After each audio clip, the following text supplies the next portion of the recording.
Amiga, amigo, Pasko na talaga kasi may Christmas tree na si Amiga. Kahapon ko pa ginawa yung Christmas tree ko, guys, kasi by the way yung aking Christmas tree na yan, almost 8 years na yan. Kaya parang namamahinga na siya kasi medyo may damage na siya, medyo may kalawang na konti. Kaya yan si Amiga, fresh na fresh kasama ng kanyang Christmas tree na with Christmas light.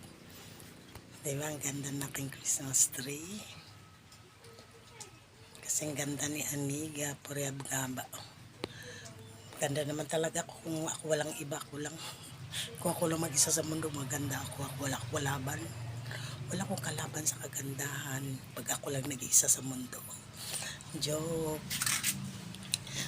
Makikilibing si Amiga, guys, sa inaanak ko. Kaya morning sa lahat. Happy day.